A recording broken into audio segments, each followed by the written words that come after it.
আখিরাতে আমরা সবাই আল্লাহর কাছে নাজাত চাই কি চাই না ভাই?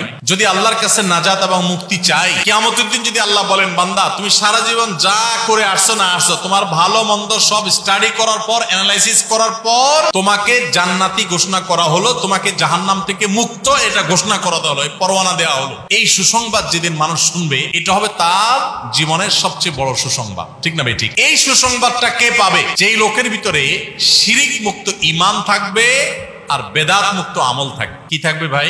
আল্লাহর কাছে নাজাত পেতে হলে দুইটা জিনিস লাগবে। কয়টা জিনিস? ঈমানটা হইতে হবে শিরিক মুক্ত, ঈমানটা হইতে হবে কি মুক্ত, আর আমলটা হইতে হবে বেদাত মুক্ত। আমলটা হইতে হবে কি মুক্ত? বেদাত। এটাকে উল্টা ভাবে বললে ভাই বলতে পারি তাওহীদি ঈমান আর সুন্নতি আমল। তাওহীদি ঈমান আর সুন্নতি আমল, এগুলো ইনশাআল্লাহ আখিরাতে আমাদেরকে আল্লাহর কাছে নাজাত পাইয়ে দিবে। আল্লাহ আমাদের সবাইকে এগুলো রক্ষা করার তৌফিক দান। তাওহীদ ঈমান কি জিনিস? যে ঈমানে কোনো শিরিক নেই, যে ঈমানে কোনো কি নাই, আল্লাহরে ইবাদত করি আবার কোনো কবরে গিয়ে সিজদা করি। তাওহীদ হলো না শিরিক হলো? শিরিক শব্দের অর্থই হলো কাউকে পার্টনার সাব্যস্ত করা, কোন শরীক বা পার্টনার বানানো। সিজদা দিয়েছেন আল্লাহকে, আবার যায় কবর আল্লাহকেও দিয়েছেন, তাহলে এই সিজদা আল্লাহরেও দিলেন তারেও দিলেন, তাহলে আল্লাহর পার্টনার বানাই ফেললেন, যে সিজদার মালিক উনিও। ঠিক না ভাই? ঠিক। দোয়া করলেন যায় আল্লাহর কাছে, আল্লাহ একটা ছেলে দেন, একটা মেয়ে দেন, ব্যবসার উন্নতি দেন, বরকত দেন, এটা দেন সেটা দেন, দোয়া করলেন। আবার যায় মাজারে যায় বললেন কাজা বাবা এটা দিয়েন, তাহলে শিরিক করলেন। কি করলেন? শিরিক করলেন। আল্লাহ কোরআনে বলেছেন লাকাদ উহিয়া ইলাইকা ওয়া ইলাল লাযিনা মিন ক্বাবলিকা লাইন আশরাকতা লায়াহবাতান্না আমালুক ওয়া লা তাকুনান্না মিনাল খাসিরিন। হে রাসূল, আপনি এবং আপনার আগে যত নবী রাসূল এসেছে পৃথিবীতে, সবার প্রতি আল্লাহ তাআলার একটা কমন অর্ডার ছিল, কমন নির্দেশ ছিল। কি সেটা? যদি শিরকে লিপ্ত হন, আল্লাহ তার রাসূলরে বলতেছেন আপনি যদি শিরকে লিপ্ত হন লা ইয়াহবাতান্না আমালুক, আপনার আমল বরবাদ হয়ে যাবে, ক্রস চিহ্ন দিয়ে দেওয়া হবে, ক্যান্সেল করে দেওয়া হবে, ডিলিট হয়ে যাবে, কোনো আমল কবুল হবে না।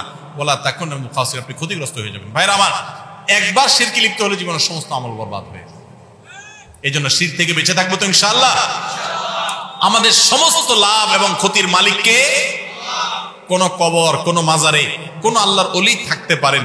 আমরা সে আল্লাহর ওলি, আল্লাহ নেককার বান্দা, তিনি ভালো কাজ যেগুলো জীবদ্দশা করেছেন সেগুলো আমরা করব, কিন্তু আমরা তার কাছে সাহায্য চাইবো না। কারণ আল্লাহ নবী সাল্লাল্লাহু আলাইহি সাল্লাম তার প্রিয় একজন সাহাবীকে বলেছেন ইযা সাআলতা ফাসআলিল্লাহ ওয়া ইযা ইসতাআনতা ফাসতাইন বিল্লাহ। তুমি যখন কিছু চাইবা তখন আল্লাহর কাছে চাইবা, যখন সাহায্য প্রার্থনা করবা কার কাছে প্রার্থনা করবা? আল্লাহর কাছে। নামাজারওয়ালার কাছে না পীর সাহেবের কাছে? কারোর হাতে কোনো ক্ষমতা নাই, সমস্ত ক্ষমতা কার কাছে? আল্লাহর কাছে। নবী সাল্লাল্লাহু আলাইহি সাল্লাম নিজেও কার কাছে সাহায্য চাইছেন? ওই কবরওয়ালা যিনি, তিনিও, মাজারওয়ালা যিনি, তিনিও কার কাছে সাহায্য চাইতেন? আল্লাহর কাছে। অতএব তার কাছে আপনি সাহায্য চাইলে এটা আল্লাহর জমিনের সবচেয়ে বড় অপরাধ। ইন্না শিরকা লাযুলমুন আযীম। শিরক আল্লাহর কাছে সবচেয়ে বড় পাপ। আপনি অন্য কোনো পাপ করলে এত বড় পাপিষ্ট হবেন না। আল্লাহ বলেছেন ইন্নাল্লাহা লা ইয়াগফিরু আন ইউশরাকা বিহি ওয়া ইয়াগফিরু মা দুনা যালিকা লিমান ইয়াশা। আল্লাহর সঙ্গে শিরক করলে আল্লাহ মাফ করবেন না, অন্য কোনো পাপ করলে আল্লাহ মাফ করতে পারেন।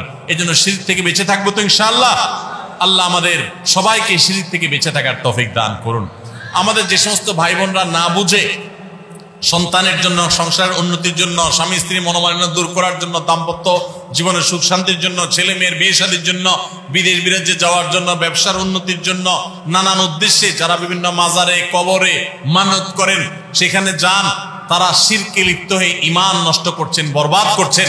আল্লাহ তাআলা আমাদের সবাইকে সে ভুল থেকে ফিরে আসার তৌফিক দান করুন। আমাদের সমস্ত চাওয়াগুলো একমাত্র নিবেদন করব কার কাছে? আল্লাহ বলেছেন উদউনি আস্তাজিব লাকুম, তোমরা আমার কাছে দোয়া করো আমি কবুল। আল্লাহ ওয়াদা করেছেন। আল্লাহ কি করবেন? আল্লাহ বলেন নাই তোমাদের যাদের দোয়া করা দরকার তোমরা সবাই মাজারে যাও, বলছেন আল্লাহ। আল্লাহ আমাদেরকে শিরক থেকে বেঁচে থাকার তৌফিক দান করুন। আর ভাই, সমস্ত আমলগুলো হবে নবীজির পদ্ধতি অনুযায়ী। কার পদ্ধতি অনুযায়ী? মন গড়া পদ্ধতি যদি বানাই নেই ইবাদতের জন্য, সেটার নাম বেদাত হবে। আর বেদাত সম্পর্কে নবীজি বলেছেন বেদাত, সকল বেদাতই হলো ভ্রষ্টতা, আর সকল ভ্রষ্টতা গোমরাহির ঠিকানা হলো জাহান্নাম। এজন্য আমাদের আখিরাতে নাজাতের জন্য ঈমানটা হইতে হবে শিরক মুক্ত, আমলটা হইতে হবে বেদাত মুক্ত। ঈমানটা হইতে হবে তাওহীদি ঈমান, আর আমলটা হইতে হবে সুন্নতি আমল। তাহলে ইনশাআল্লাহ আল্লাহর কাছে নাজাত।